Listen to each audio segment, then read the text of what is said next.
যার পায়ের জাদুতে মেতেছিল গোটা বিশ্ব, যার মুখের এক চিলতে হাসিতে প্রাণ পেত কোটি ফুটবল ভক্ত, সেই নেইমারের হাতে বিশ্বকাপ ট্রফিটা কেন অধরাই রয়ে গেল? এটা কি শুধুই ভাগ্যের নির্মম পরিহাস, নাকি ফুটবল বিধাতার কোনো গোপন জ্যামিতি? ফুটবল দুনিয়ায় জাদুকর অনেকেই আসেন, কিন্তু ভাঙা স্বপ্ন আর সীমাহীন শারীরিক মানসিক যন্ত্রণা বুকে চেপে বুটের ফিতা বেঁধে প্রতিবার মাঠে নেমে যাওয়া যোদ্ধার সংখ্যা বড্ড কম। সেই কম সংখ্যক যোদ্ধাদের একজন হলেন নেইমার জুনিয়র, যাকে কেউ ভালোবাসে আবার কেউ ঘৃণা করে। ১৯৯২ সালের ৫ই ফেব্রুয়ারি ব্রাজিলের মোগি দাস ক্রুজেস নামের এক চরম দরিদ্র পরিবারের জন্ম নেয় নেইমার। শৈশবটা মোটেও রূপকথার মতো মসৃণ ছিল না, বরং ছিল নুন আনতে পান্তা ফুরোনোর গল্প।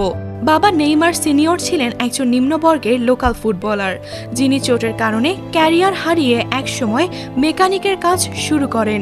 টাকা বাঁচানোর জন্য নেইমারের পুরো পরিবারকে তার দাদার একটি ছোট ঘরে গিয়ে উঠতে হয়েছিল। সেই ঘরের এক কোণায় পাতা একটি ছোট্ট তোষকে নেইমার, তার বোন রাফায়েলা এবং তাদের মা বাবা সবাই একসাথে গাদাগাদি করে ঘুমাতেন। অভাব এতটাই তীব্র ছিল যে অনেক রাতে ঘরে বিদ্যুৎ থাকতো না। মোমবাতি টিমটিমে আলোয় বসে নেইমার তার বাবাকে জিজ্ঞাসা করতেন, আমরা কি কখনো ধনী হব? ফুটবল কেনার টাকা ছিল না।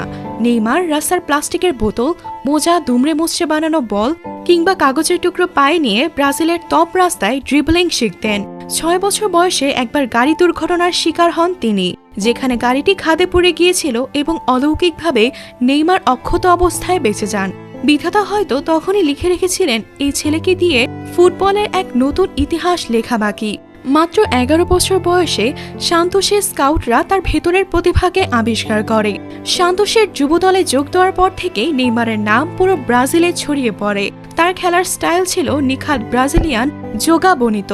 ১৭ বছর বয়সে সান্তোসের সিনিয়র দলে অভিষেক। ২০১১ সালে মাত্র ১৯ বছর বয়সে তিনি সান্তোসকে একাই জেতান দক্ষিণ আমেরিকার ক্লাব ফুটবলের শ্রেষ্ঠত্ব কোপা লিবার্তাদোরেস, যা পেলে জামানার পর সান্তোস আর কখনো জেতেনি। রিয়াল মাদ্রিদ, চেলসির মতো বড় বড় ক্লাব চড়া দামে তাকে কিনতে চাইলেও নেইমার ২০১৩ সালে বেছে নেন তার স্বপ্নের ক্লাব বার্সেলোনাকে।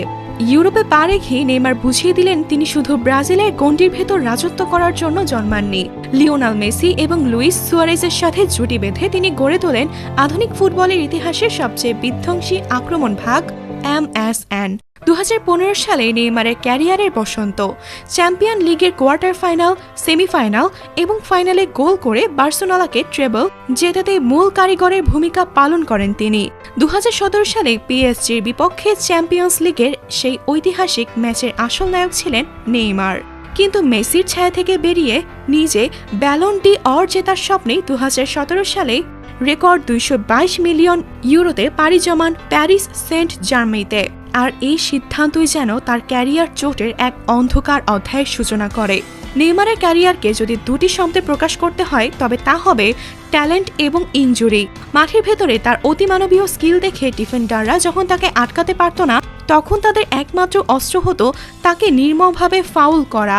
আর এই ফাউলগুলোই কেড়ে নিয়েছে তার জীবনের সেরা সময়। নিজের দেশের মাটিতে বিশ্বকাপ, পুরো ব্রাজিলের চাপ ২২ বছরের এক যুবকের কাঁধে। নেইমার দলকে টেনে নিয়ে যাচ্ছিলেন সেমিফাইনালের দিকে, কিন্তু কোয়ার্টার ফাইনালে কলম্বিয়ার ডিফেন্ডার জুনিগার হাঁটু এসে সজোরে আঘাত করেন নেইমারের পিঠে। মেরুদণ্ডের কশেরুকা ভেঙে যায় তার।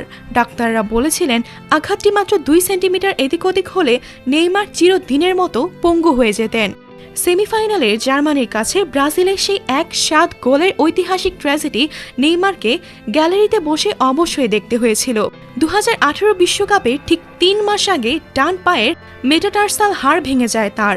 অস্ত্রোপচার করিয়ে শতভাগ ফিট না হয়েও দেশের জন্য মাঠে নামেন, কিন্তু কোয়ার্টার ফাইনালে বেলজিয়ামের কাছে হেরে আবার বিদায়।